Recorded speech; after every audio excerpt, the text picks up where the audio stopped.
morning, everyone. Welcome back to the BUCS Prem Northern Stage 1. First match kicking off is Edinburgh Uni versus Manchester University.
Ellie with 2 game balls to take the first game. It's been a strong start, hitting our back corners nicely. That's a good response from Manchester.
Edinburgh against Manchester.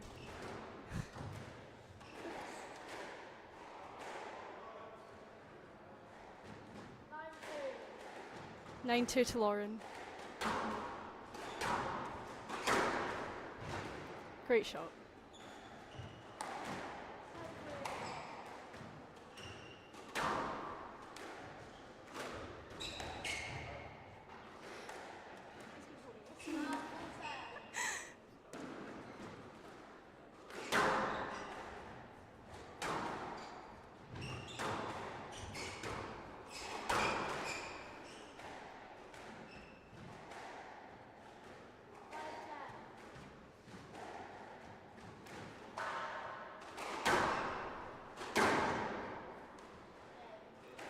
Game to Edinburgh.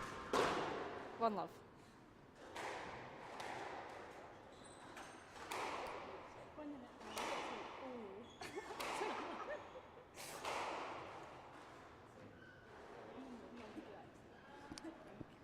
Different kind of live stream. Where are you going to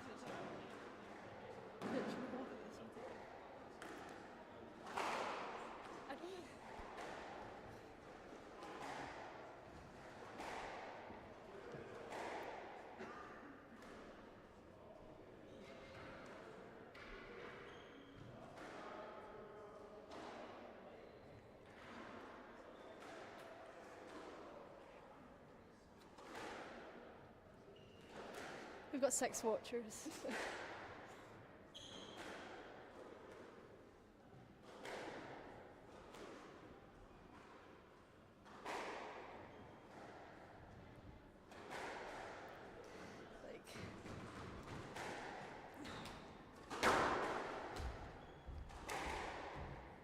And it's Lauren's back on court for Edinburgh Uni.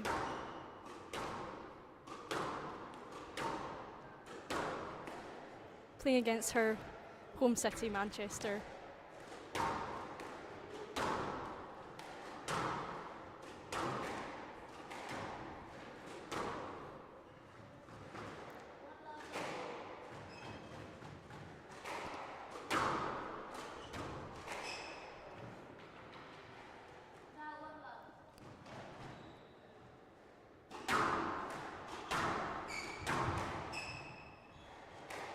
A little bit of contact there.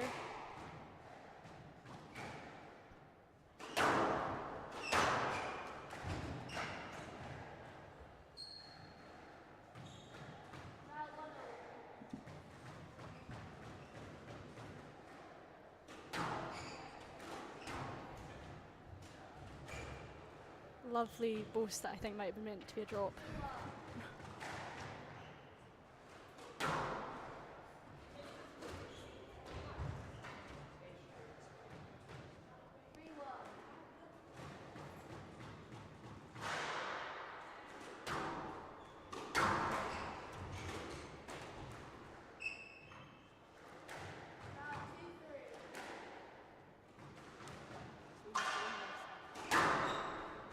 Manchester currently 2-1 up in matches against Edinburgh. Lauren under a bit of pressure with that.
Yeah, good shot from Lauren there.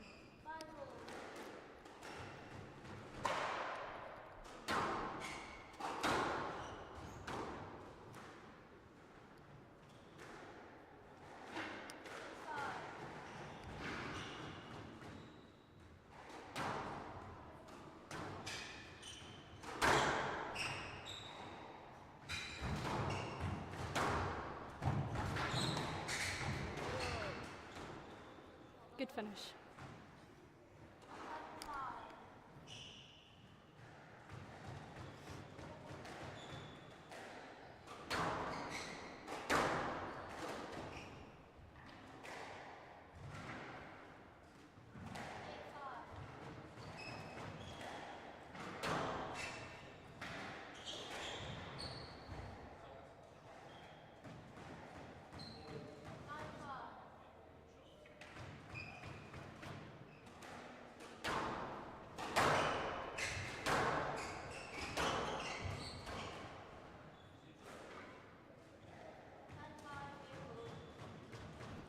Game ball to Edinburgh.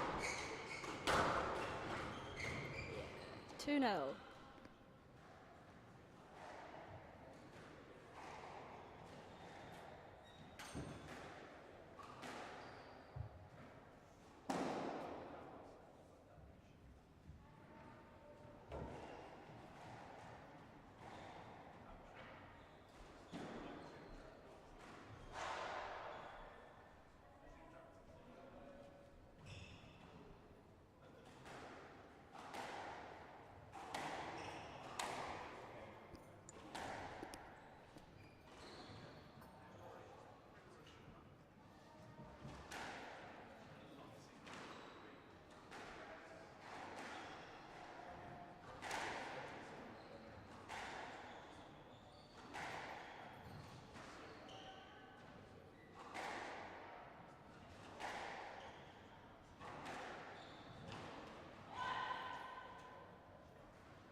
Back on for game 3.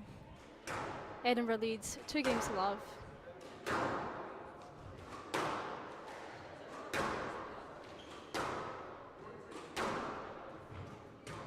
If Manchester can't bring this back, or if Manchester can bring this back, they win the tie.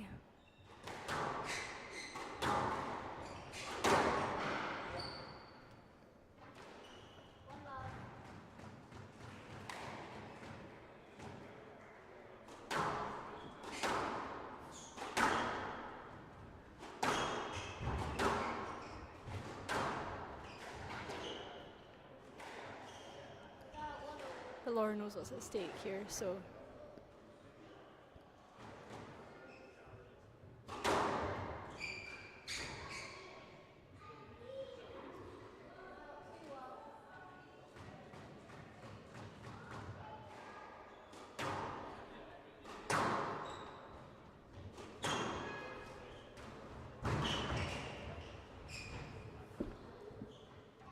what a lovely lob.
serve's been called.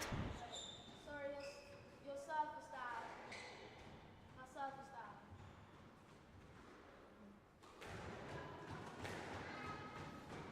Now 7-3.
Ooh, match ball to Edinburgh.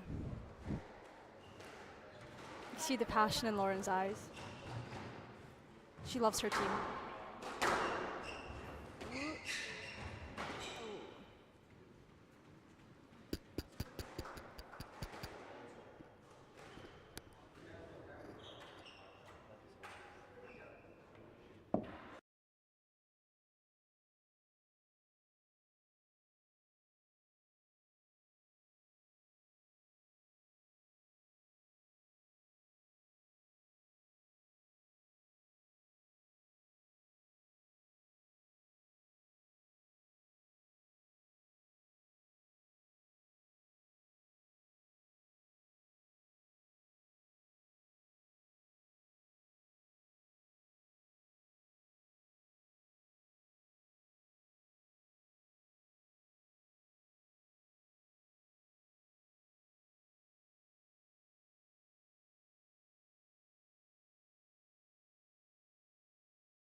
Okay, welcome back everybody to day 2 of the BUCS Premier North Stage 1. We are here live from Heriot Watt University and Oriam, Scotland's Sports Performance Centre and the home of Scottish Squash. Again, same as yesterday, I'm joined by my co-commentator James Taylor. James, you saw some great squash yesterday, and we've had the roundup of the women's competition this morning with the final standings, with Nottingham taking top spot, Edinburgh securing a 3-2 victory against Manchester to claim second place, with Manchester coming in third and then Newcastle finishing in fourth. So some high quality squash on display from the women's competition, and then as we move into the men's side, the current standings have Heriot Watt 2 wins from 2, as well as Loughborough University with Nottingham 1 win from 2 as well. So this match, James, talk us through what's at stake here. Thanks again, as always, Dan. It's an interesting matchup, this. Heriot Watt obviously finishing very strong from yesterday. Only needing to secure 2 games from this fixture to top their group. However, if they win 3-2 or better, final standing will be Heriot Watt, Nottingham and Loughborough. If Heriot Watt only get 2 games and lose the tie, 3-2, then the final standing will be Heriot Watt, Loughborough, Nottingham. And obviously any worse than that, and Heriot Watt will not top the group. So really quite a lot at stake here. Loughborough will be really looking to put in a good performance. Although they cannot top the group, they can. Well, if they win 5 love, I believe they can still top the group. But they'll be really looking to secure that second place, which will qualify them for the crossover top 4 playoffs later in the year. Interesting matchup here. First on, we've got the number 3 strings. Connor Hayes from Heriot Watt and Thomas Ramsey from Loughborough. These two have history. They played earlier this season, in fact, with Thomas Ramsey actually edging that match, I believe 3 games to love. Connor assures me this was a one-off and will be making his amends today. Dan, what are you looking forward to in this match? Like you say, James, there's a lot at stake across all 5 matches here. But same as yesterday, I'm looking forward to seeing some high-level squash here at Oriam. And as you said, these two have played before, so it'll be interesting to see if that match has any bearing on how this one will pan out and what each player has learned about the other from that previous matchup. James, how having played in BUCS competitions, you know, how often and how much can you remember about oppositions that you've played in the past, and does that really, you know, come into it in your tactics when you step on court? Oh, absolutely, Dan. It does play a big role. Connor, I think in some sense it's almost helpful having lost that previous match. You tend to lose or tend to learn more from defeat than you do from victory. So Connor will have come away from that match and really identified what went wrong. Thomas, on the other hand, probably thinking about how he can impose himself like he did in the last match. He'll be thinking what went well and how can he replicate that. But it's an interesting one. You usually see a different approach from whoever lost the previous match. So it'll be interesting to see what Connor does in this one. I would expect again a very hard first few rallies, a real kind of physical push, and really just both players trying to feel out the back of the court, feel out their opponent, see where they're both at, and then again we'll expect the ball to soften up a little bit and the court to open up. But it'll be a really interesting start to the match to see, even if there's a bit of mental kind of afters from their previous encounter. Yeah, thanks for that, James. Thomas also captaining the Loughborough side this year. Again, James, talk to me about the importance of this being a team game in BUCS, and obviously squash on the professional tour is very much an individual sport. But how much does the team factor play into these kind of BUCS competitions? Plays in a lot. It's a really nice dynamic because, as you said, in most of your playing career, you're going to be playing for yourself, playing individually. So there aren't many opportunities to play as a team, and when you do, it's something you should really cherish. And, you know, it adds to the occasion. You've got people rooting in your corner, you've got someone to play for, and it's a bit bigger than yourself. So I think I can speak for most squash players, certainly. Most players really enjoy these team environments. And I think it's one of the nice things about squash is, even in a team scenario, it still has that individual aspect. You know, it is you and your opponent, and it's up to you to win that match. But then it's part of a bigger picture, which is a nice dynamic, I think. Yeah, absolutely, and that camaraderie is really important, especially when you're coming through some difficult results. But also, I guess, makes the victories that much sweeter as well. And then when you're able to come and watch your team and give them that extra bit of energy during the game, it's, you know, really important part of sport in general. So both players just in the second half of their warm-up here on court. We're not yet sure who's going to be marking this game. We'll find out if it's going to be a Loughborough or a Heriot Watt marker, but we'll give you a bit of insight into there. So the two players spin up for who's serving ahead of this third string match.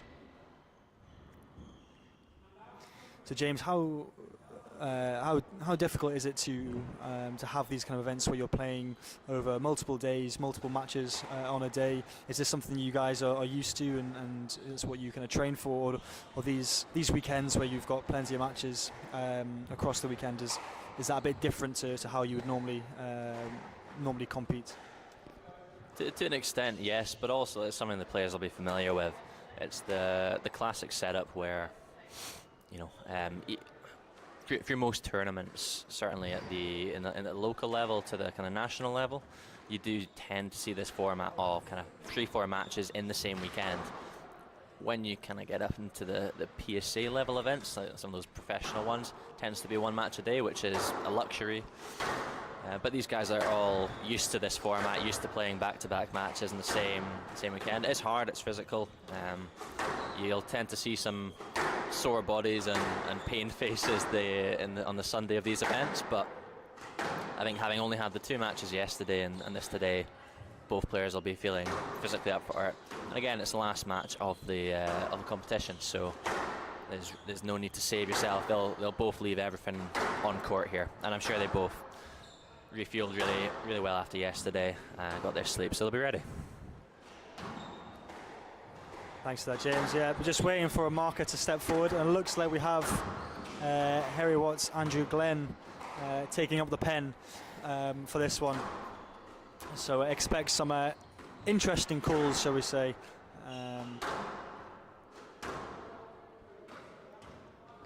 Yeah, Andrew Glenn often described as having a unique view on squash, so it'll be interesting to see how that comes across in this match.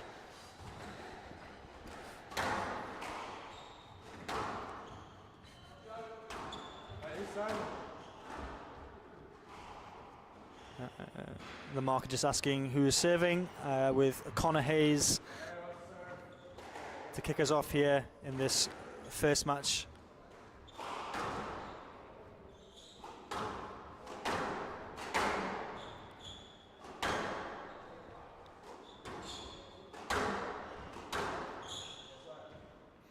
An early let call there. Nice for Glennie to get an early call in, just to settle his nerves as well as the players.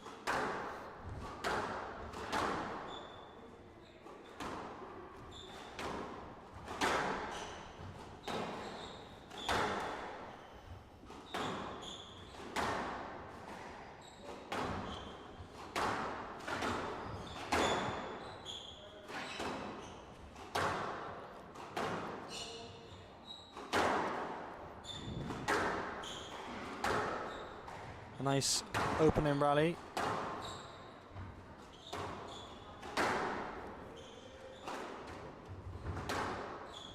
It's a nice shot from Connor, nice and tight to the wall. Really forcing Thomas back, and that's a lovely finish. Connor taking the first point, 1-love.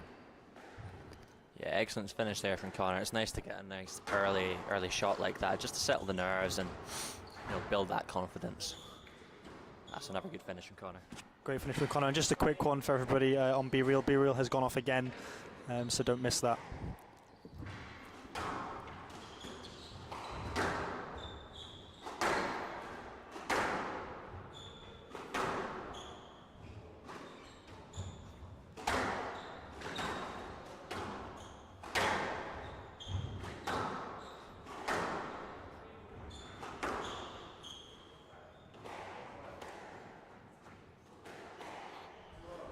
Okay, all B-reels have been secured here, so we're back on comms.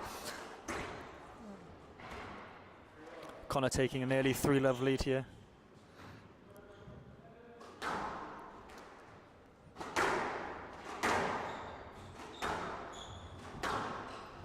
Yeah, Connor will really want to send a message at the early stage of this match, having lost to Thomas earlier. He'll be looking to be stingy on the errors and just really push his pace. Thomas is a very strong player around the middle of the court. Once he gets planted, he's very difficult to get off it. So, again, Connor hitting his corners, exaggerating his width, really getting the ball past the back of the service box. And that's what the players are looking for, just to push that ball. As well. Slightly fortunate one from Thomas there.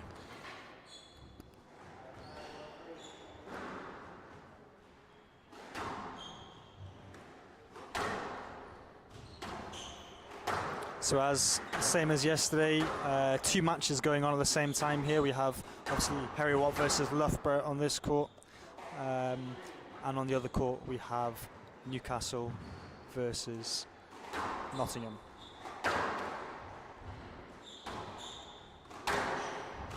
But the fate of this final standing of this league really lies in this match. Nottingham can only do as much as they can against Newcastle. It's really down to how Loughborough and Heriot Watt perform here, which will really determine the final order.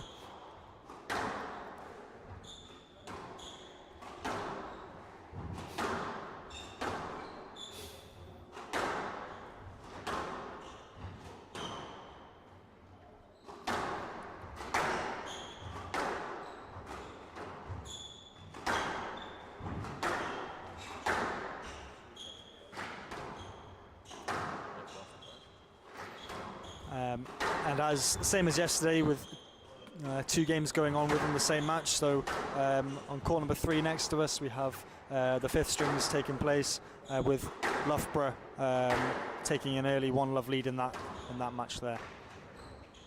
That's a nice finish from Connor Hayes.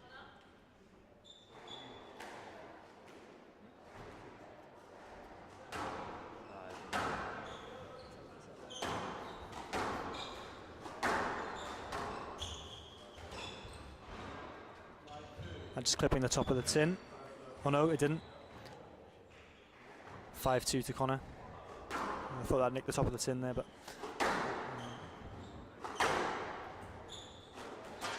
that one did clip the top of the tin. So 6-2 to Connor Hayes here. It's a positive start for him. Yeah, it's strong from Connor. He's looking settled early on, which is exactly what he'd have been looking for. Thomas looking a little bit on the back foot, just not quite getting in front of Connor. That's a slightly soft one from Connor. He'll be annoyed about that. Thomas will be cool about this. He won't be worrying just yet.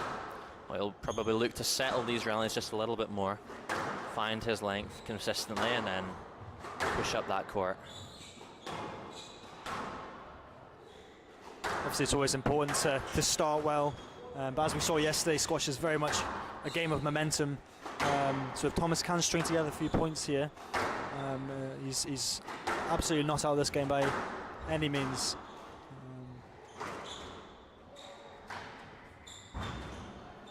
I'm doing well to reach that one. Both players doing well to get the ball to the back of the court. Possibly Connor doing slightly better than Thomas in this early stage. That's a nice drop with a double bounce, so Thomas not able to recover that one. 7-3 here. Connor starting to stretch out a little bit of a lead.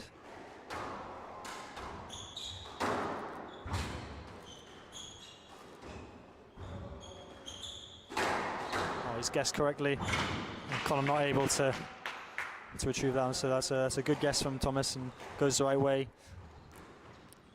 4-7. Always an interesting one to see a guess early on. It's normally a sign of fatigue. I mean, that was probably more of an educated guess and not a reflection of fatigue. You wouldn't expect the fatigue to be setting in just yet.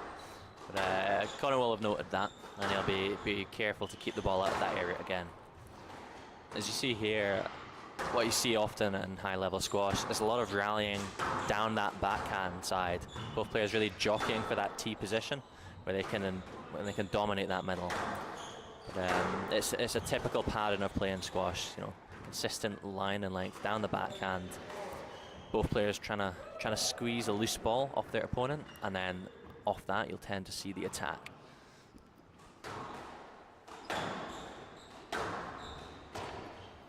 Like you say, James, you know, a key part of that of squash is that channel hitting and that consistency of hitting. And if you've been around squash courts when these guys are training, you'll know how much they just drill that technique of getting that ball deep to the back of the court, tight to the wall. It's something that you have to be so good at and so consistent at to play at this level.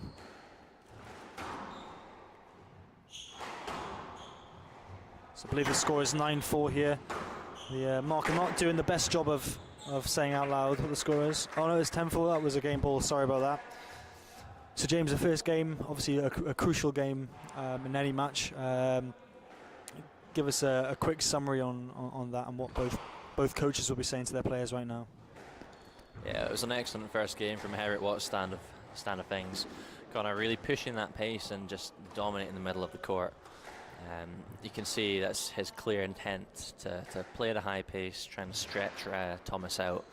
Thomas, on the other hand, just a little bit on the back foot, not really being able to get in front of his opponent.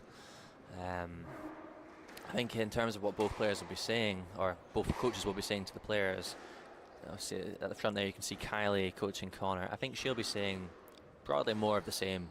I think keep extending the rally, keep pushing that pace. You know, Connor's phenomenally fit, so again he'll back himself physically against almost any player, and that'll really be what he's trying to leverage in this match. From the Loughborough side, I think it's going to be a case of whether or not Thomas can get up and try. He's a very skillful player. He's got good hands around the middle of the court. I think he'll be looking to kind of tighten up that ball and probably just push up the court a little bit more aggressively out of those back corners, maybe just a little bit passive. So I think I would expect a real intent from Thomas to step up that court and make it a little bit more uncomfortable from Connor.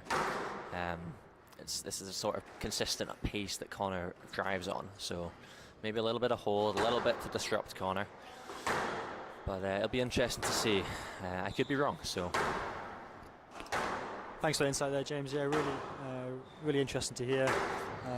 As I mentioned yesterday, actually the Loughborough men's and women's teams are both actually in the Premier Division for squash, but the men's qualifying for the Premier North, so playing up here in Edinburgh, but the women's team qualifying for the South region, which is one of the quirks of university sport, where depending on which teams are in the Premier Division is where they decide to draw the line. So two teams unable to be here to support each other today, unlike Nottingham, who both have men's and women's teams in the Premier Division, but both are up here in Edinburgh with us. So that's just one of the little differences, and it'll be interesting to see how the Loughborough women's team have got on down in Bristol this weekend for the South part of this stage one. So Connor Hayes leading 1-1 here, 1 game to love here, sorry. In this third string match.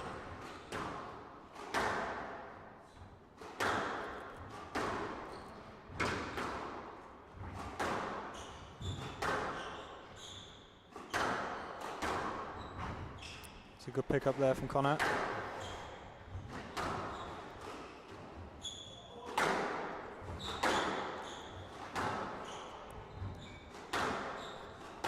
Just a wee update from the other court with the number 5 strings.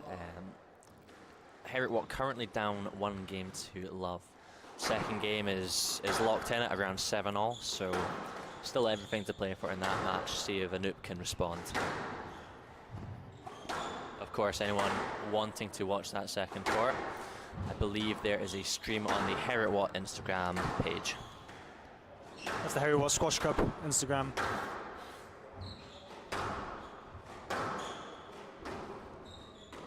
That's a great finish from Connor. 1-1 here. Andrew Glenn with the pen in his hand, marking this game. Definitely very glad that there haven't been too many calls for him to make so far. Yeah, he'll be hoping this is a fairly comfortable game. If the points do get much above 11, he does start to struggle.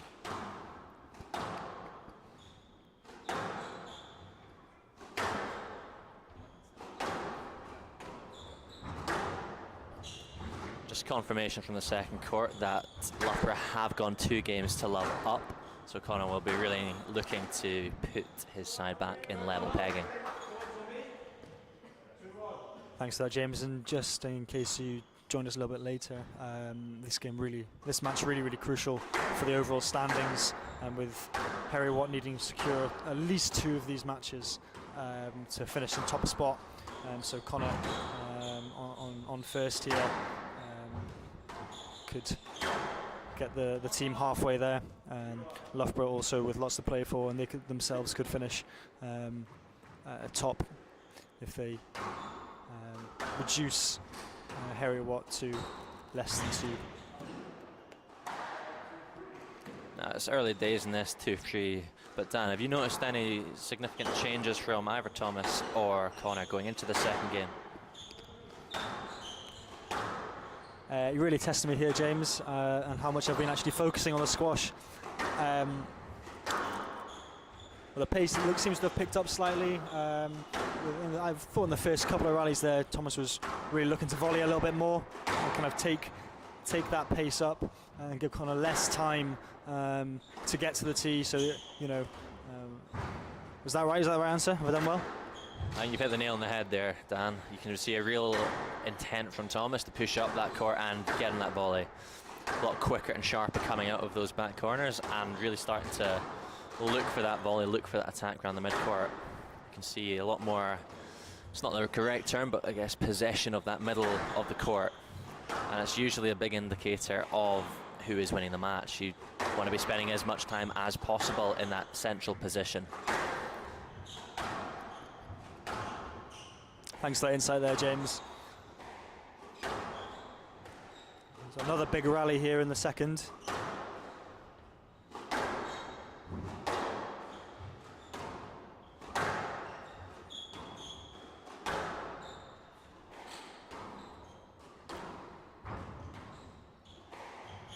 Just a reminder, after this match we'll have the number 1 strings on next, and then we'll finish up with the number 2 strings to see if it goes to the end, to the 5th and final game.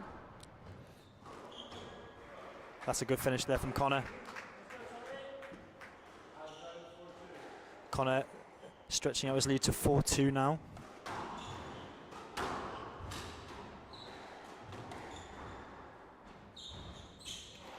He tried to send him the wrong way there, but didn't quite get the right connection on the ball. Yeah, it looks to me like Thomas is just starting to fatigue a little bit. A few slightly uncharacteristic errors, and just a little bit heavy in those front corners. You see there, just falling into that ball a little bit. This is good signs for Connor. Connor will be seeing this, and again, he's just going to tighten that screw and push that pace even more. Thomas will be really looking to see if he can slow down the pace and just get that ball out of the middle where Connor's so dangerous. So James, when you're in that kind of situation as a player, when you're on the back foot and you can feel the fatigue starting to set in, what is the tactic or tactics that you'd be going towards to help you reset and get back into the match? Well, I think height's one of the big things. The higher you hit the ball, and just generally the more time you tend to give yourself. The worst thing you can do is start trying to react and hit the ball harder and lower, because it doesn't end up getting through the back of the court, and it just ends up being one step for someone of Connor's speed. I mean, what you can also see here from Thomas is a real reluctance to engage in those physical rallies now.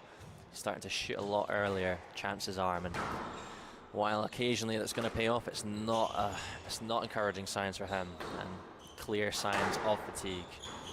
And potentially might see a little bit of slowing down of the play in between rallies. That's a nice little hold and switch from there. Yeah, you can really see Thomas trying to take it short or going for that nick at the earliest opportunity. Went for a couple of times in that rally, eventually paying off, sending Connor the wrong way, but you see taking it in short, looking for that front court.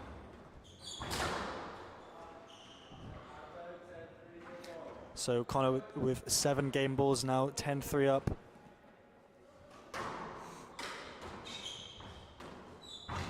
Yeah, and that's a nice tight drop to end the second game. So Heriot Watt taking a 2-game lead here, which is an opposite reflection of the 5th string match going on court 3, where Loughborough leads 2 games to love.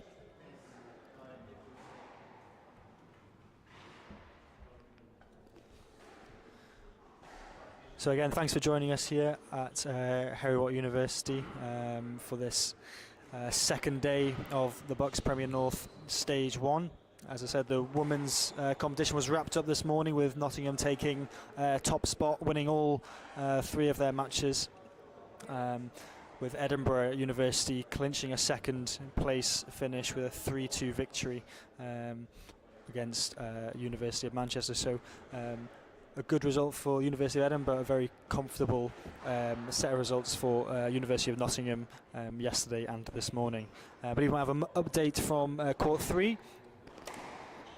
Yeah, just a wee update from court 3. Anoop is currently trailing 5 points to 7, so not over yet, but not great sign. So again, the match really hanging in the balance there for him. Connor will be looking to again just go on and secure that win comfortably. It's a real, certainly, don't want to speak too early, but so far it's been a really strong performance from Connor, and clearly trying to make a statement to Thomas that that last time was indeed a fluke. And we saw obviously Thomas probably starting to show a few signs of fatigue in that last game. James, do you think he can find a second wind and come back out? Having a 2-minute break in between games to reset and come back again. Do you think that's something we're likely to see? Do you think you'll start fast, looking to put Connor on the back foot, and if that doesn't go to plan, it could be a quicker ending to this game? Yeah, exactly. I think the start of this next game is really important. Well, I suspect it's going to be more of the same from Connor. Thomas can absolutely get himself back in this match. He's going to have to work really hard and accept a lot of physical discomfort. It's never going to be easy against a player as quick and physical as Connor. But I think if he can just start to get in front again, just take a little bit more control, get a bit of momentum, create a bit more doubt from Connor as well, then it can very quickly change. We saw that throughout yesterday. The momentum in squash has such a key part to play, and it can switch on a dime. So Connor, again, he'll be looking to continue that momentum, and we'll see if Thomas can do something to disrupt it. Thanks for that, James. As we start this 3rd game here, this weekend has been full of some high quality squash from some real heavyweight universities. Obviously we've got University of Loughborough here, probably the out and out sporting university in the country. The University of Nottingham, also a big hitter, shall we say, across university sport. But also some big universities like the University of Manchester and University of Newcastle. So it's great to see Heriot Watt on this stage performing against some real sporting giants in the university world. As a 2-1 lead early on, but that's a nice finish. 3-love lead there now for Connor. Yeah, some worrying early signs from Thomas. A couple of rallies there, not actually running for the ball. Again, Connor will note that, and he's going to just continue to push the ball into those front corners and really start to stretch out Thomas. Oh, that's a little bit of contention here. We'll see how Andy Glenn handles this one.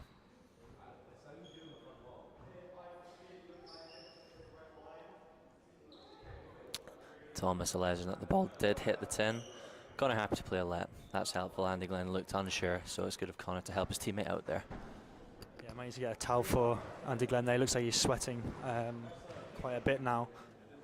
Following that decision. As the lights go off, we need to put 10 pence in the meter.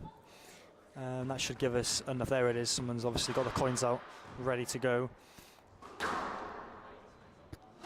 Just had an update from Court 3. Unfortunately for our Heriot Watt supporters, and it has lost that 3 games to love. So again, the match really focusing in on this one now. Thanks for that, James, and we'll see if we can get an update from the Nottingham versus Newcastle game as well.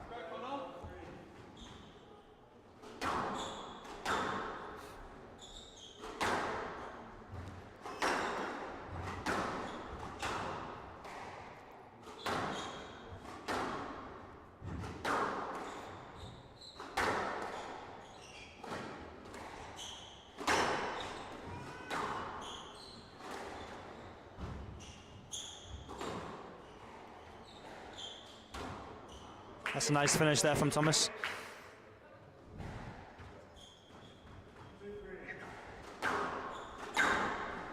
So 2-3 now.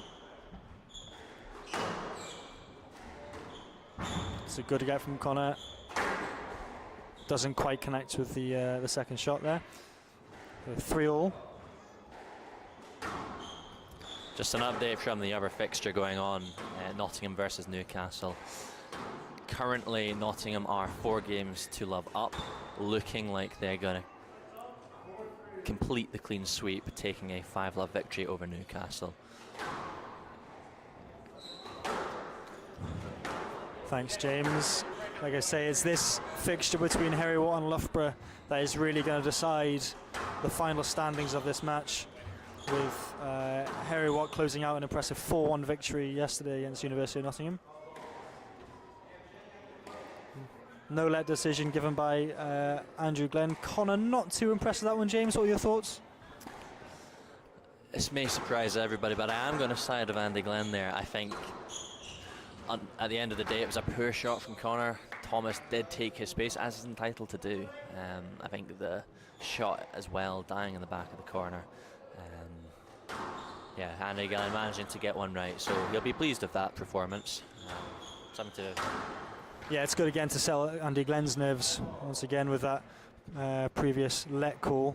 So that's good to see. So 5-all here in the third. And James, just tell us again, for those watching who maybe don't watch squash as regularly, kind of between a let, a no let, and a stroke, there is a margin for error and a bit of a grey area. Can you talk us through the differences? Yeah, it can appear quite complicated at first, but broadly speaking, obviously, something unique about squash is the fact that you do share the same space. And other racket sports like tennis or badminton, there's a net that separates the two of you. So what that means is there are traffic issues in squash. You will occasionally get in your opponent's way, and there'll be a little bit of not argy-bargy, but you are moving in close proximity. So the lets, no lets, and strokes are there to kind of facilitate open play. The way it broadly works is that a no let is awarded to the player if they're asking and there's no interference. So if you are, I suppose, if you've put yourself in a position where, let me start again, I'm getting all tumbled over my words, showing that it isn't that easy to explain. Generally, we'll start with a let. So a let is awarded if there's been a little bit of interference and it's affected the shot, but it's not really prevented you. You could play it, but the interference would have caused a little bit of an effect on you. On the flip side, a no let is awarded when you stopped and there has been no sufficient contact or disruption. And in the final scenario is a stroke. So that is awarded if your opponent has prevented you playing the shot. So maybe not the most concise of explanations there, but hopefully that clears it up just a little bit for anyone that hasn't seen squash before. Thanks to James, nice and concise. So into the business end of this third game now. That's a great finish from Connor. 10-6 match ball to Heriot Watt. Looking to level this game at 1-1. And that's a lovely finish as well. 11-6, Connor Hayes takes the third and levels the match at 1-1 between University of Loughborough and Heriot Watt. Up next we have the number 1 strings on court. We'll be back in a couple of minutes' time for that fixture.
Okay, welcome back everybody, welcome back to Heriot Watt University. We're live from Oriam, Scotland Sports Performance Centre for this first string match between Heriot Watt and the University of Loughborough.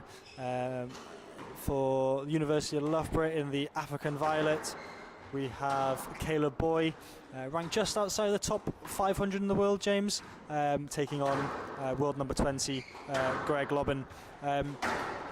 James, it should be another good game.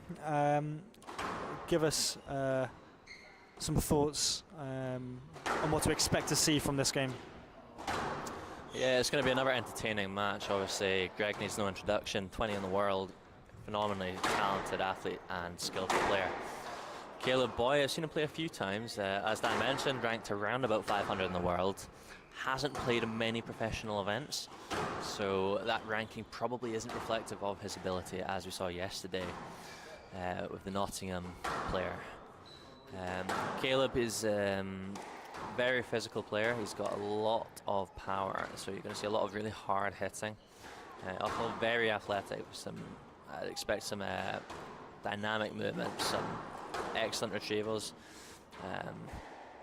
Greg, I suspect, will look to just dominate that middle, using that ball control to really put a lot of work into Caleb early on. So I'm expecting certainly an exciting first few games. We'll see how Caleb can cope with the pace and quality physically, but should be some really entertaining stuff, Dan.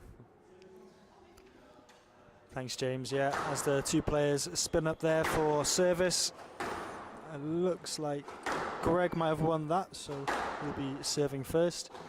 Caleb just taking a little break, getting a last sip of water as our coffees arrive. Thank you very much to Elsbeth for providing us with coffee.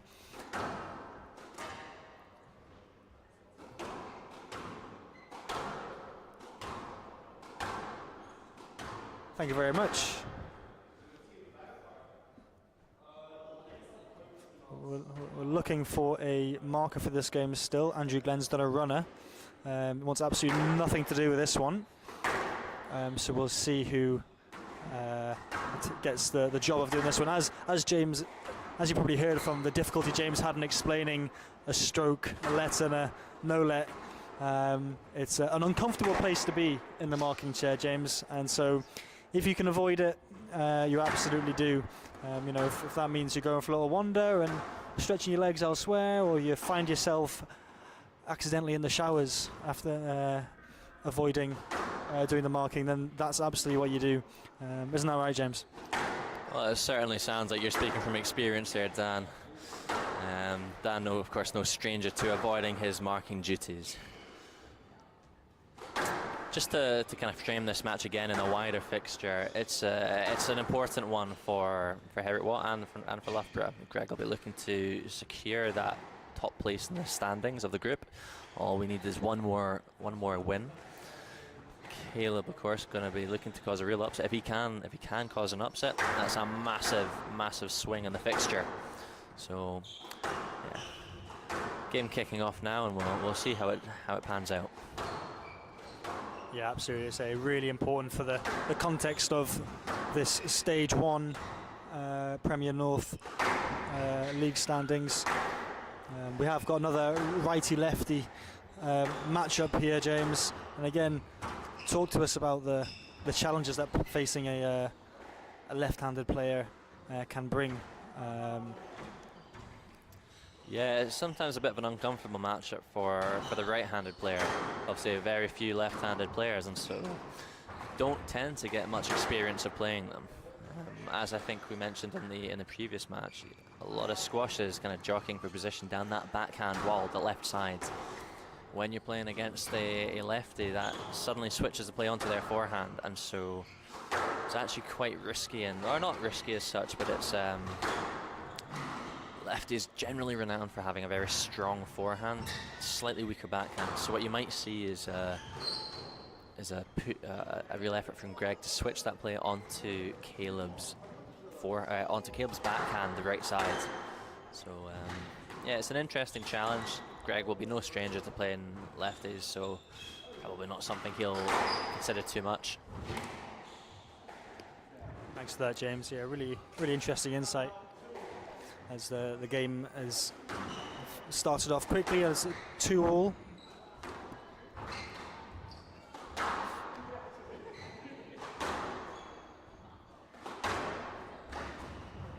It's a good pick up there from Caleb.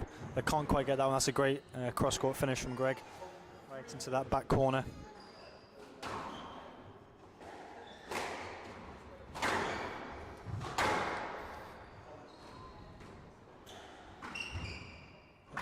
Nice disguise on that one from Caleb, sending Greg the wrong way initially. Wasn't able to recover. 3-all.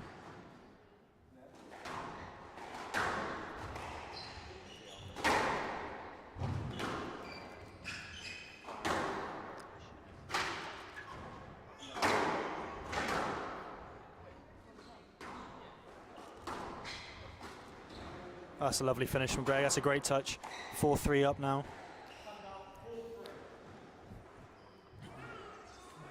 And James, like you said, Caleb, not too many matches on the PSA Tour. That's a great shot, though. So the ranking really not reflective of his ability. But for him, a really great opportunity to come up against a player like Greg and test himself against somebody whose ranking is reflective of their ability. Yeah, of course. It's always that opportunity to really test yourself against the best in the world. One of the real joys of BUCS sport in general, particularly in squash, just with the real high caliber of players.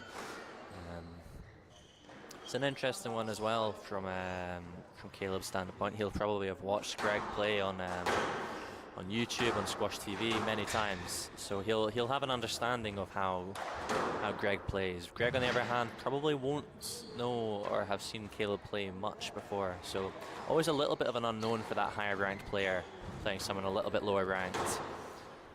So yeah, generally you'll see that higher ranked player just test them out in the first few rallies, elongate them a little bit, keep the ball to the back of the court, and then as he becomes a bit more confident and comfortable in what Caleb can do, then start to see Greg really express himself and let the arm go, play some nice squash.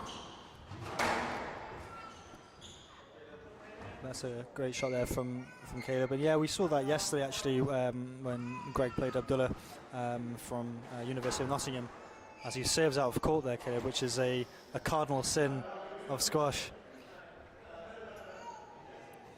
Greg offering a let, but Caleb not accepting it. But yeah, as we saw yesterday with Abdullah when he took on Greg, Greg started in the first game well, and then Abdullah really came into the second game and his confidence was there. But that's a great finish from Greg down the middle of the court. Yeah, very clever shot from Greg there, playing it down the middle, not something you see much, but it just really throws off the movement of the other player. It's more of a surprise shot, but just again showing that court awareness and awareness of where his opponent is.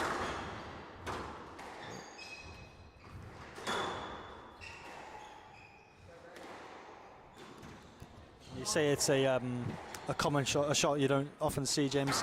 It obviously is common to see that at the lower levels of the squash scale. When I'm on court, you often see things straight down the middle, and it's probably not described as a clever shot when I do it.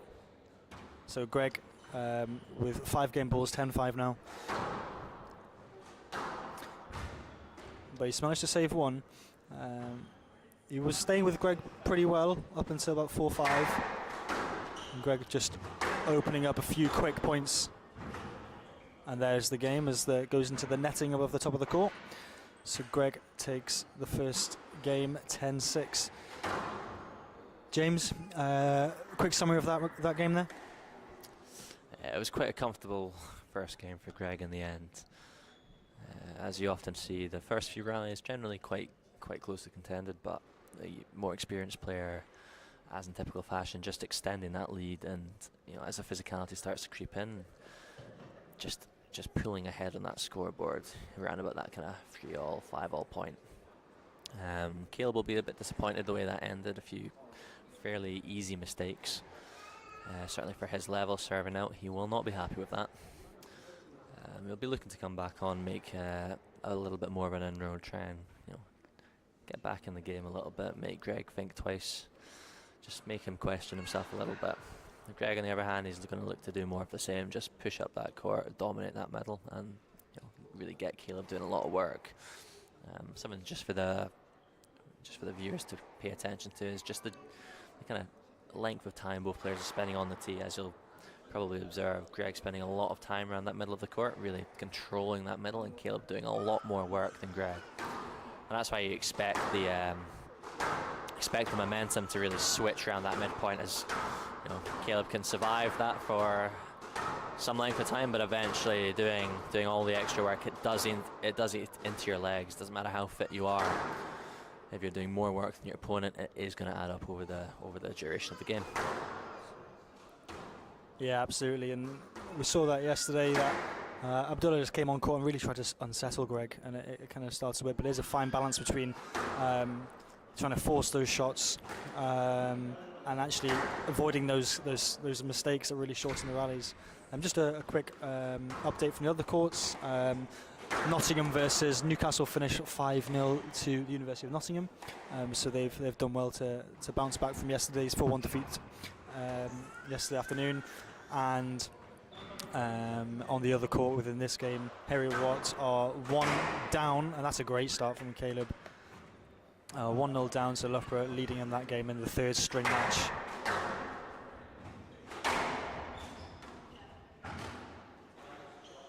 That's a great tight shot there. Yeah, you can see Caleb really trying to inject some pace in these first 2 rallies. Again, just trying to disrupt Greg a little bit. Now switching up with the height. It might be something we see a little bit more, the kind of contrast between the high slow balls and the real attacking powerful shots.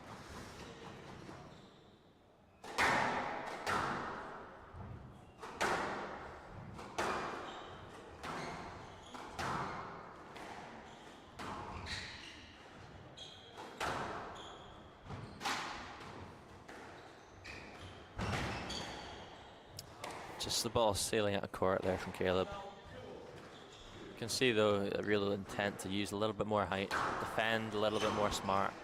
But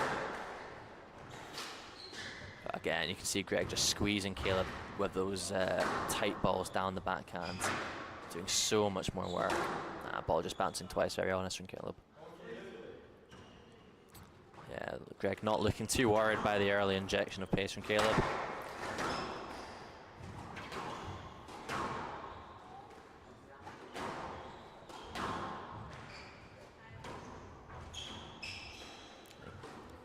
Again, Greg just really showcasing his ball control here, just holding that ball, sending it long, just consistently high quality. You see, really not letting that ball come through to the back of the court, and it's just taking the time away from Caleb. Greg almost playing a conditioned game, and you see the physical effects already quite evident as Caleb doesn't run for that ball.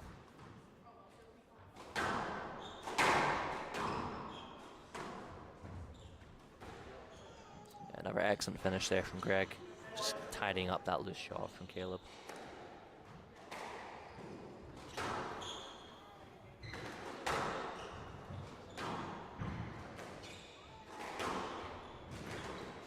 Bit uncharacteristic there from Greg, trying to use the frame to get the ball in, not working out for him as expected. No, it's interesting tactic for him to try and use the frame there. I mean, I often use the frame quite a bit when I play, and that's more out of luck than skill, I'd say. But he recovers well there to take that point. It is preferable to use the strings for those who don't follow squash too much. 4-6 now. So Caleb doing really reasonably well to stay in close contention with Greg. That's a nice hold there to force him to the back of the goal, and that's a good finish cross court. So 5-6. Yeah, Greg maybe just relaxing a little bit here. You can see his chance in the arm a little bit more. He'll be annoyed to have let Caleb back into this. So I'd expect a bit of a response now. Oh, another fantastic shot from Caleb. But, you know, Greg will really want to lock this game down. He won't want this to turn into a dogfight if he can avoid it. Yeah, absolutely, James. And we know how quickly a game can change, and how much the momentum can swing. And how important is it, James, just to stay focused at all time, and how quickly can the game get away from you? Oh, extremely quickly. It's momentum's an interesting thing in all of sport. Squash is no exception to that. It can feel like you're kind of helpless on the back of a string of points, or if it's in your favour, you just feel like you can't do anything wrong. So the momentum clearly with Caleb here now. getting back to level contention at 7-all. You get a little bit of frustration creeping in from Greg here. That's soft from Caleb. He'll be annoyed about that to give Greg the easy lead again. Just a wee update from the other court. Finlay Halton from Heriot Watt playing at 4 has just gone 1 love down. So we'll bring updates on that and see if you can respond.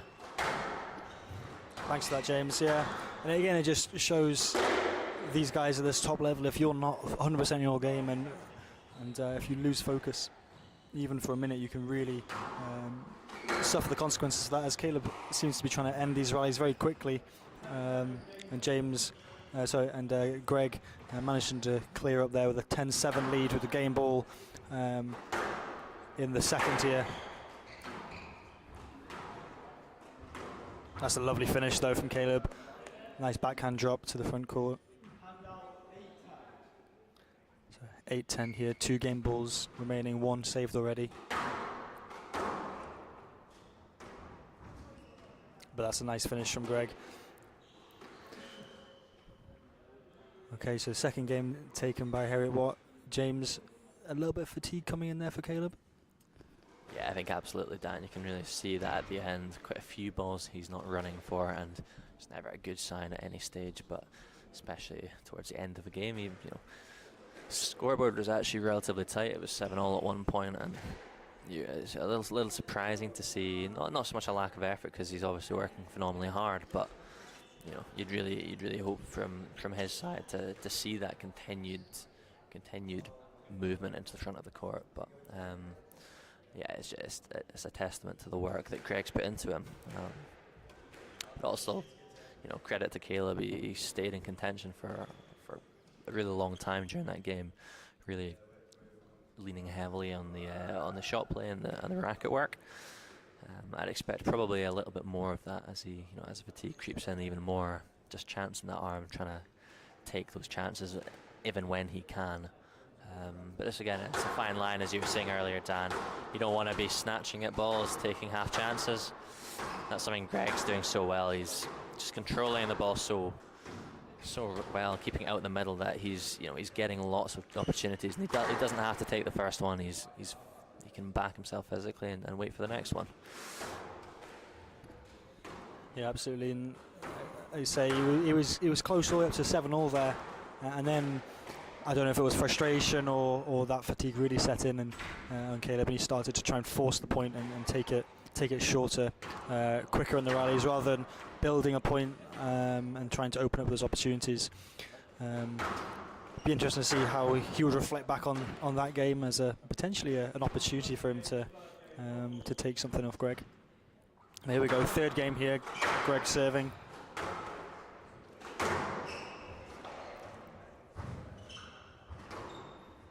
It's a nice lift from Greg. Oh, and it takes a cruel bounce off the back neck. So 1 love here in this third. Reminder that this is a crucial match, and if Greg is able to close this one out, it will seal the victory. Seal top spot in this BUCS Premier North Stage 1 group stage. So Greg very much hoping to close this out. But start with a couple of errors there, with Caleb taking a 2-1 lead.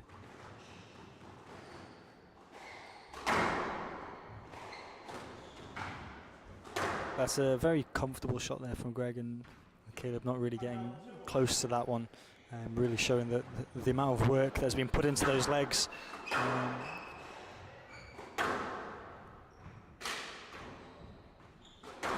And it's often something you'll see, James, isn't it? And when you play, there's a big difference between the two players. The first game or so can be very high intensity, maybe even quite close. But as the games go on, the fatigue really starts to set in, and that's when the player with the higher ranking will probably start to take control. Yeah, absolutely. Certainly with fresh legs, Caleb was able to really kind of stay in contention with Greg, and not so much challenge him, but just stay in those rallies a little bit longer. The longer these games tend to go on, the more that difference in level tends to show. So yeah, it's not unusual to see quite a tightly contested first game or so, and then by the end of the match, you can really see that lead stretch out. See again, not really running for that, and yeah, it's not great to see. I'm sure it is feeling it physically, but you would like to see just that effort through the whole match, I suppose. Dan, you've played many sports yourself, a phenomenal footballer, and now quite invested in your squash. How would you describe the physical challenges of squash compared to other sports as someone who's done so many? Well, you're very much flattering me there, James. I'd say it's a very different type of fitness that you require for squash. Having taken up squash after stopping football, I thought I was in relatively good shape, but I tell you what, coming onto a squash court, you really get an understanding of where you are physically. It is a lot of sprints, very start-stop, some very brutal movements, can be very tough on the knees. These players are unbelievably fit and really have to put a lot of work in to be able to perform at this high level consistently. Absolutely, completely understand of how Caleb's feeling right now. But that's a great effort.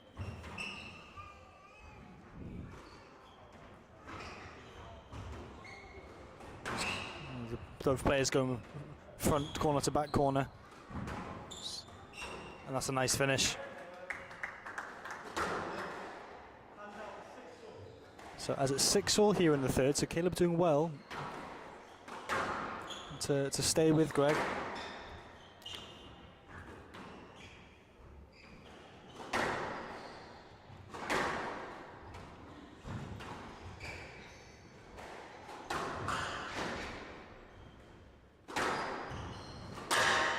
And that one just clips the top of the tin. 7-6 to Greg. Leading 2-love here, and that was maybe a bit off the frame there. Didn't hit that one quite as cleanly, but it was effective. I've certainly had my fair share of those shots in my time.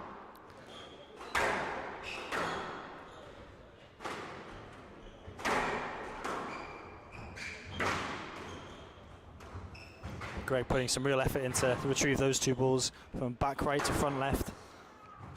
But that's a nice tight shot, just dying into that back corner. Really hard for Caleb to dig out. Just an update from the other fixture going on right now, or other match in the tie.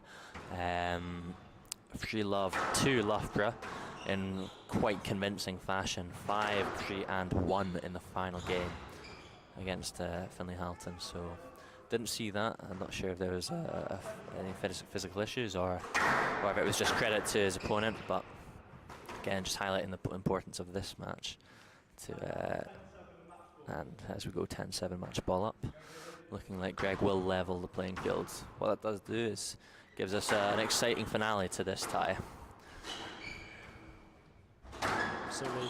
Match balls for Heriot Watt to seal top spot in this BUCS Premier North, as Greg does it with a fantastic backhand drop to the front court. But lots of applause for both players there, in what was a very entertaining match. So that does bring the game level at 2-all across, with Greg and Connor Hayes taking the 2 wins for Heriot Watt, but Loughborough winning in the 5th and 3rd string matches there. So this match nicely poised at 2-all, James, with Andy Glenn ready to come on court for this 2nd string match. Do you know much about his opponent today? No, I'm a little unsure on his opponent. I think he lost yesterday to his Nottingham opponent, who Andy Glenn obviously beat. But squash logic does not always make much sense, and it's very much a case of how the play styles match up. So I wouldn't read too much into that. I'd expect this to be a pretty tight match regardless. Yeah, hopefully an entertaining one for the crowd. Yeah, and absolutely, and Andy Glenn with the final game yesterday against University of Nottingham, which was a 5-game thriller. in which he came out on top in convincing fashion in the end, but he was down for a little bit in that game. So it'll be interesting to see how he is today and how fresh the legs are following a pretty serious effort on court yesterday.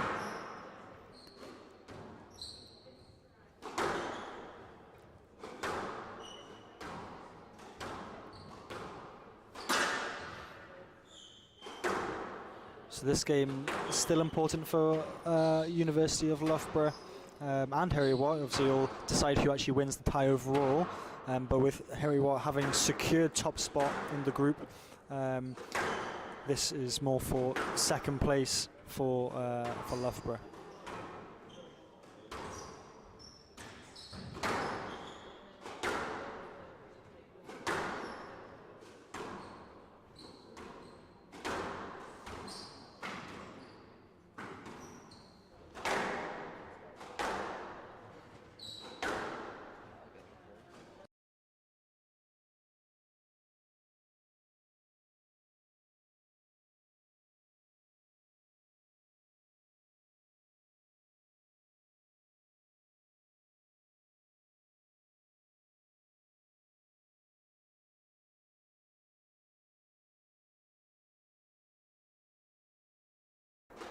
So for Loughborough we have Jamie Carmichael playing at number 2, playing against Andrew Glenn for Heriot Watt. So Loughborough in the African violet on the left hand side of your screen there, with Heriot Watt in the navy blue and the yellow writing on the back. So this is the final match of what has been a fantastic weekend of BUCS squash. And we've seen some fantastic players from across the country and representing some of the top sporting universities in the UK.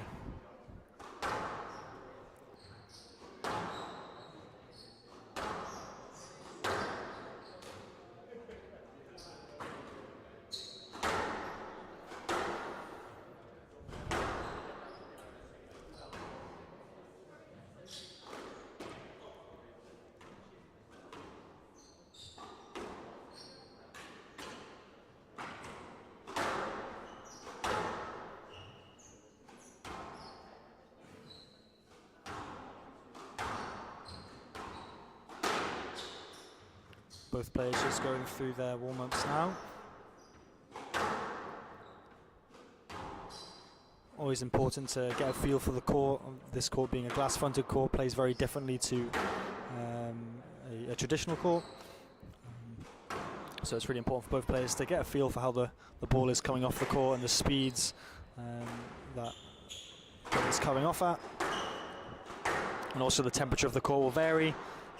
So again, it's just about these players getting used to the feel of the ball and the feel of the court ahead of the game starting.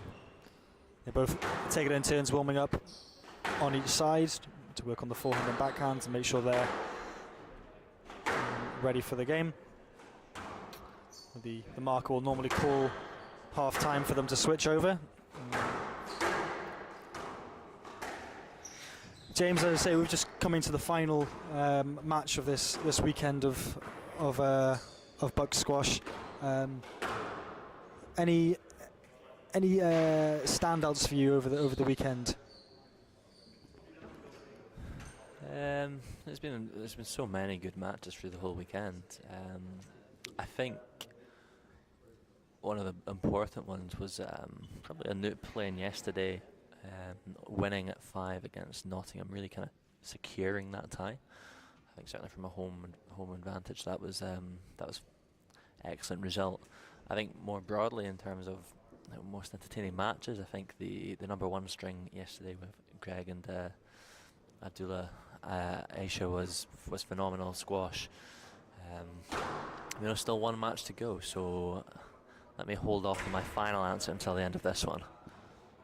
Dan, back to you. Any matches that you've seen that were particularly impressive, or? I mean, there's been some great squash across the entire weekend. Particularly impressed by the Nottingham women's number 1, who I believe is ranked number 38 in the world. Finalist at the British Junior Open a few weeks ago. So that was really impressive for to watch, and also great experience for her opponents to come up against somebody again as highly ranked as her and the PSA Tour.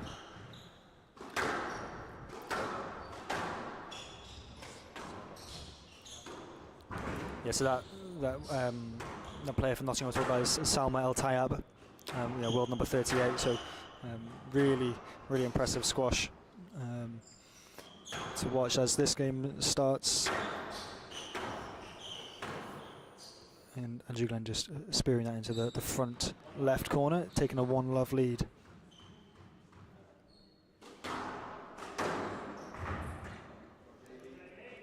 So Jamie Carmichael here responding 1-all. James, have you seen Jamie play before? Or are you going to be working his game out throughout this match? I think I previously said I didn't know much about him, but I think on reflection, these two may have played last year in the same stage, where Jamie Carmichael actually won in 5. So I'm not 100% certain on that, but if that is the case, then of course Andy Glenn will be looking to turn that over and pull it back in the head-to-head. So yeah, it'll be interesting to see how the match unfolds. Early days. Oh, first decision of the match.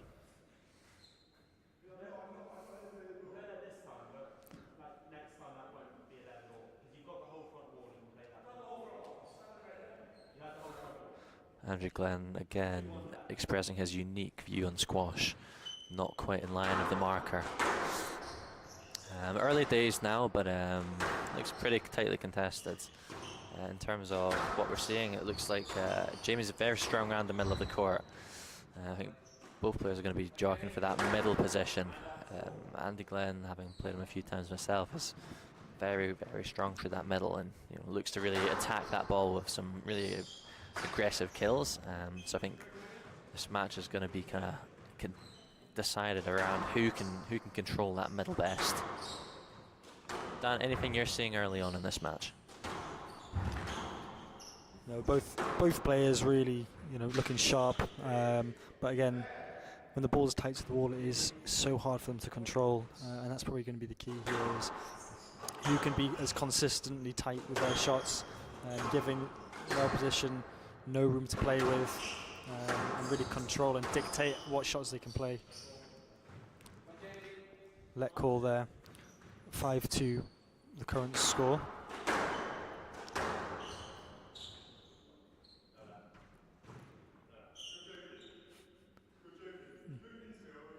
No let decision there, James. What's your thoughts on that one? Well, it would appear that Caleb, the marker, is indeed not joking, and that is the decision. I would agree with it. I think there was very minimal interference. I'm surprised that Jamie stopped for that one. Already quite a few decisions. You can certainly see there's a little bit of nerves from both players. That can often come across with a little bit of dispute between them and the referee.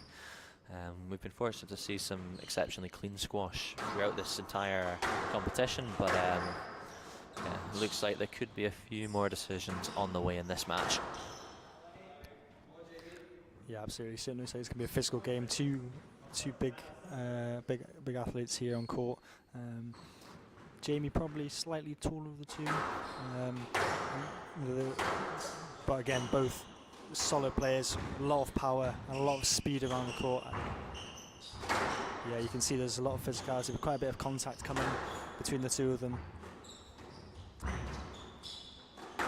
Both putting a lot of hard work into the early exchanges of this match.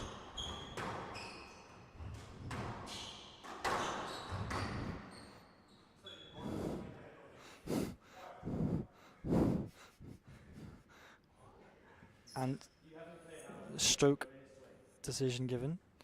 Not sure Jamie agrees with that one. James, again, another decision. Thoughts on that one as a stroke decision? Yeah, I think Andy made a convincing. Oh, that's another. Yeah, I think Jamie looking to get some easy points here. I think it'd be better just playing the ball. Caleb being in credit to him, very impartisan in the decision making so far. Hopefully we see it tidy up a little bit, but another let decision. You know, it's not particularly surprising again with the stakes of the match, and also, you know, the play styles of both of these guys, both really trying to dominate that middle position, and they're both big guys, so the contact does happen. It is a part of the game. A really nice line and length from Jamie, playing that ball nicely, not worried about any of the contact. It's good to see. 4-8 here now, so a lot of points there. Oh, that's a great job though from Glennie. A lot of points being replayed or relying on decisions. So 9-4.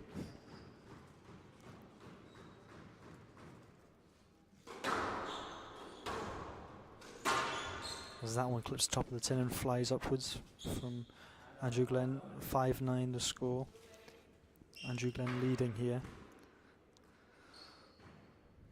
I say it's been a very physical start to this match, James. It'll be interesting to see if this continues. Often, if it starts this way, it tends to continue throughout the match, doesn't it? Yeah, I think so. What's also going to be interesting to watch out for is the kind of dropping off of the ball. You know, these guys are hitting that ball so consistently hard, and it does die off throughout the match. Just loses a little bit of life, so the ball will tend to stay a little bit shorter, be a little bit more difficult to get through to that. You can see there just how short the ball is staying, especially on this court, which has the glass front wall, which is, while excellent for viewing, it is a little bit more dead than a traditional court. So players really do have to put a lot of energy into that ball to get it through the court. So yeah, oh.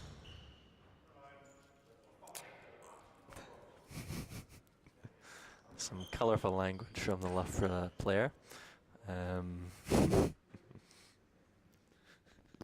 So the first game there going to Heriot Watt. There's a puddle from where the marker's been sitting, been sweating so much from that one, but there's a lot of decisions being made, and some colourful language directed at the marker after that game. James, give us a summary of that one. Obviously quite a physical, quite a messy game. Yeah, give us a quick summary of that one, and what the two coaches will be saying in their respective corners.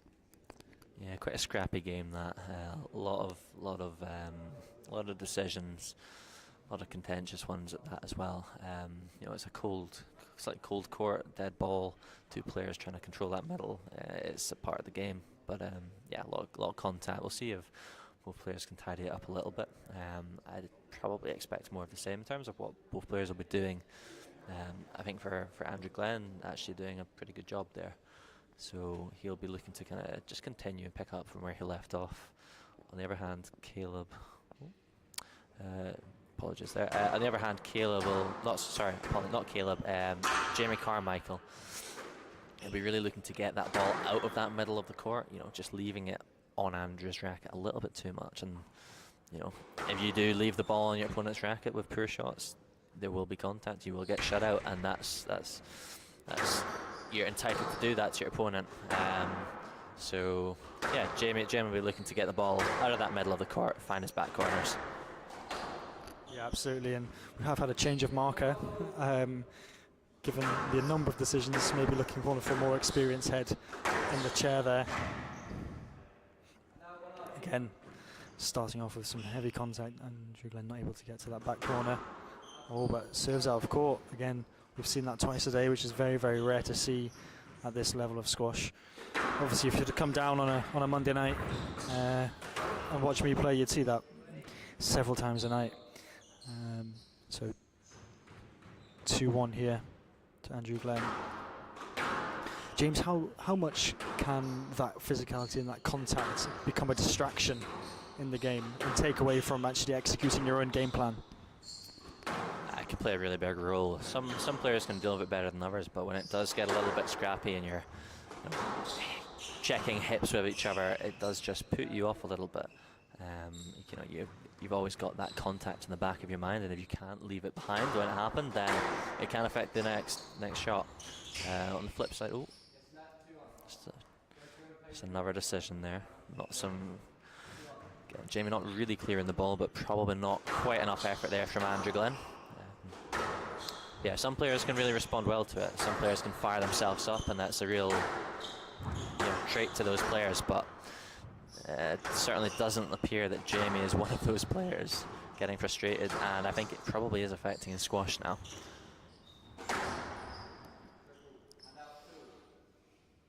Stroke call again. Much more confidence from this marker. James, we've probably had the most decisions of any game that we've watched this weekend so far. Is that due to the nature of the importance of this match, or this maybe the matchup of these two players in general would have brought this about? I think it's a little bit of both, isn't it, Dan? It's a very big match of both of them, but also just the play styles are kind of leading into that a little bit.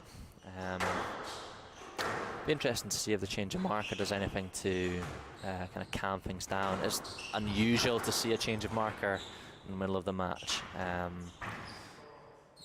So be interesting to know why exactly that happened. Possibly at a request of the players. Yeah, you can really feel the tension in this match. Would you not say, Dan? Yeah, absolutely. You could definitely feel the importance of this game as Andrew Gann takes it tight to the front left wall.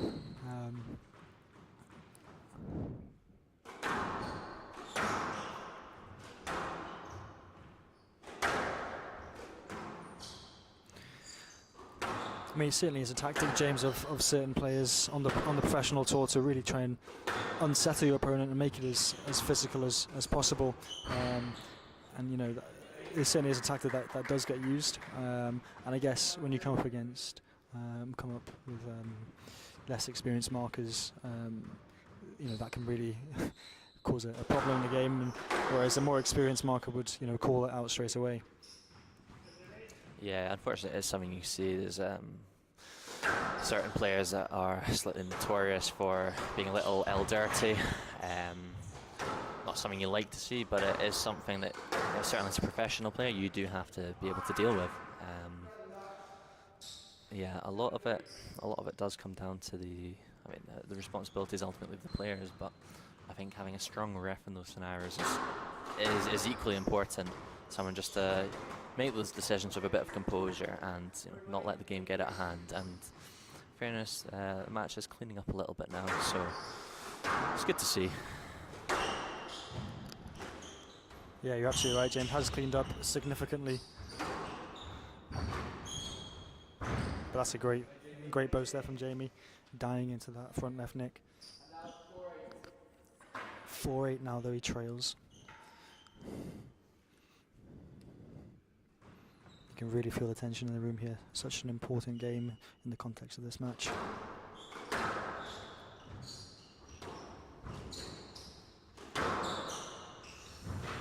Contact on the way through there. And again, doing well to break through it as that clips the top of the tin. James, we're still seeing quite a lot of contact from both players. Yeah, I think there's certainly no blame with just one player, but certainly that last rally, a little bit of a hip check, I think, from Jamie, not quite clearing the ball. A little bit of just holding his position, not really giving Andrew Gann much of a line of through. And we're seeing the same there from Glennie a little bit. So, you know, it's a part of the sport. A little bit of the dark arts, as some would say.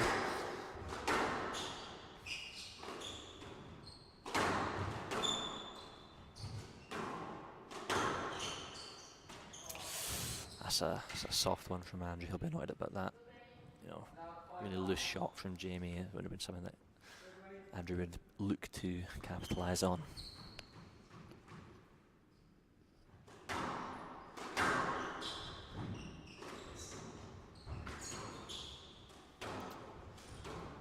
Yeah, it's an excellent shot there from Andrew. A lot of action and traffic happening in that front left corner. You can see both players really trying to utilise that. A bit of a strength zone, I think, for both of them. Absolutely, and that brings Andrew again 5 game balls, 10-5 here in the second game.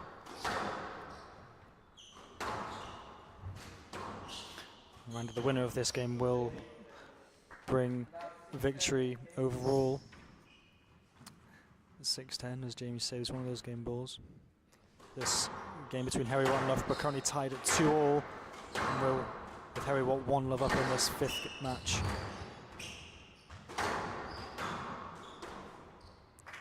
And that's the game there. 11-6 to Andrew Glenn as he closes out that second game. James, a much cleaner game, but still with a fair amount of contact. Yeah, still a fair bit of contact in that, a little bit cleaner. Again, you can really see the ball softening up. Both of these guys are really putting a lot of pace into that ball, and yeah, going into the third game, possibly final game, we'll see. But I expect the ball to soften up a little bit more in those rallies, just to get a little bit sharper still. Be interesting to see if Jamie can respond. I think Glennie will look to come out the gates very quickly. I'm sure he'd like an early lead, so I'd expect the first 5 points or so to be really physical, and really important to the overall game. So yeah, we'll see if Jamie can respond. And James, when you say the ball softens up, what actually does that mean for those who might necessarily not watch as much squash, and what actually impact does that have in terms of the bounce and the speed of the ball? Yeah, so a squash ball, it's a rubber ball, and as you're hitting it, it deforms. Also warms up as that's happening. The more that happens, the more the ball kind of softens up, and that it becomes a little bit more kind of dead in terms of how it reacts to the racket and the front wall. So that same shot at the start of the match, which would have gone through to the back of the court, may just fall a little bit short. It's going to come off the racket a little bit slower and come off the wall a little bit slower. It's going to bounce a little bit less at the front of the court, so you'll often see with a brand new ball, the ball's really, really flying through the back of the court. It's quite hard to kill the ball off, but as the game does go on and the ball softens up, the front of the court really opens up and you see a lot more attacking, so it can often become a kind of game of two halves. Again, something the players will be used to, something they'll be trying to leverage themselves. Certainly, we'll see if it pays off to everyone. Both quite attacking players, so I don't think it's going to move the needle much in either direction, but again, could see a little bit more contact as a result of that. Yeah, thanks for that, James. That's really, really insightful. As we're into this third game now, Heriot Watt leading 2-love, hoping to close out a 3-2 victory. We have a scramble around the front court. As we mentioned before, this court being a glass wall does kind of soften the strokes quite a lot, but also these guys having to put a lot more energy into getting to the ball to the back of the court will soften the ball out much more quickly as well. So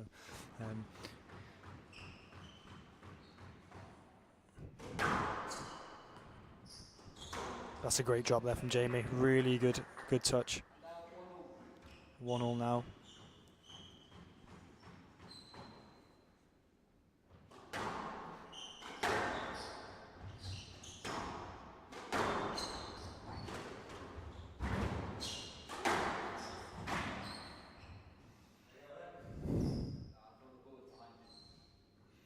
Andrew Glenn asking for no let decision. 2-1 now.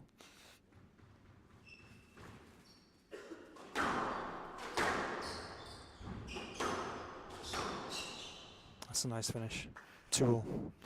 Jamie giving a little bit of a look at his opponent there. Not necessarily impressed with his movement. Be interesting to see if Jamie reacts with his own bit of interference himself.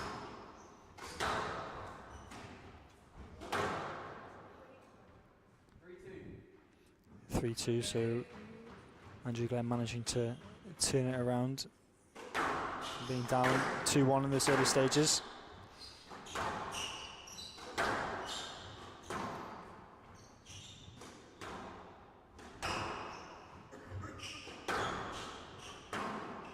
Jamie using height pretty effectively there to get the ball to the back of the court.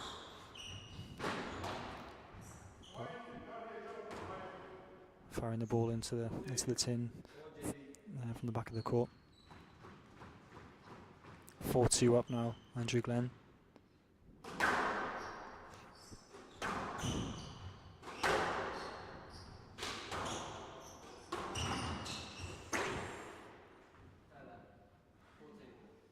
Let decision, James. Yeah, quite a bit of contact there, a little bit of a push, I think, from Jamie, just trying to make his case that he can get through to the ball, but certainly things bubbling under a little bit here. Oh, a bit of an interesting one. Jamie seems to have let go of his racket. Playing a let on that one. For those watching, keeping a hold of your racket is generally advised.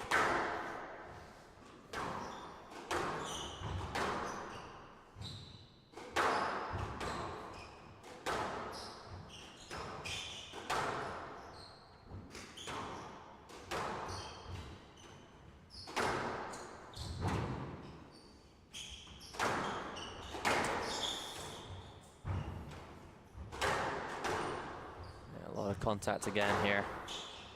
You can really see the ball softening up now, staying really short on those attacks at the front.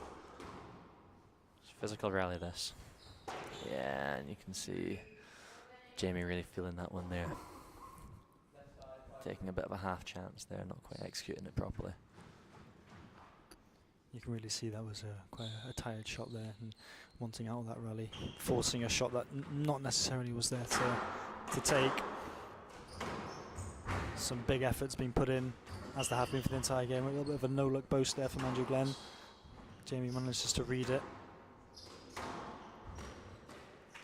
That's too tight to the wall and unable to flick that up.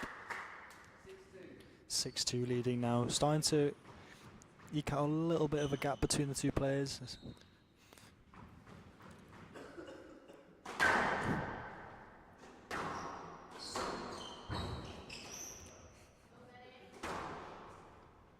7-2 now.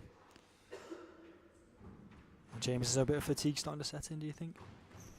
I think so, yeah. I think it's those repeatedly hard movements into the front of the court. Just it takes so much out of your legs. Some good hands there, though.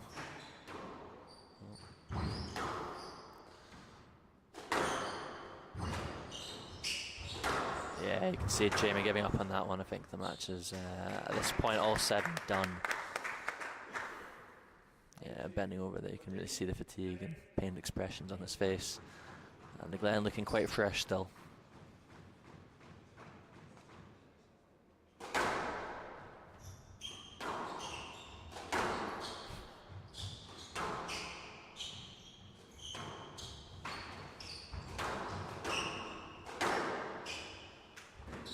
Ooh, a little bit physical there. And they got him putting the anchor down, but Jamie not too impressed with that, I think. There's certainly some nice contact happening. The two players, I wouldn't say are going to be best friends off this match. It's going to be, I don't think either player really agreeing with many decisions here.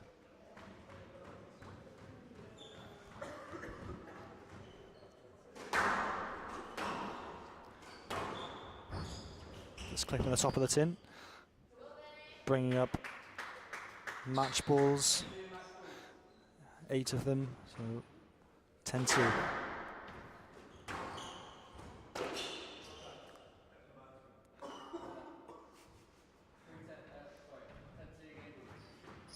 Glad you managed to get the let decision there. 10-2 still.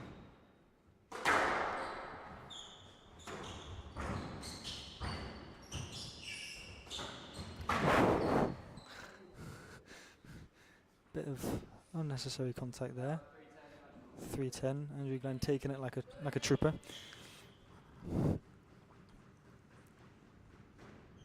Like we say, we've had some pretty clean squash all weekend up until the end. It was bound to happen at some point, wasn't it, James? Well played, both players there. Andrew Glenn taking a 3-love win and closing out the match to Heriot Watt 3-2. Some great squash we've seen this weekend, James. But like I say, probably the most physical of all the games. And a lot of decisions for the marker to make there. Yeah, I think so. So many so that we had 2 markers during that match.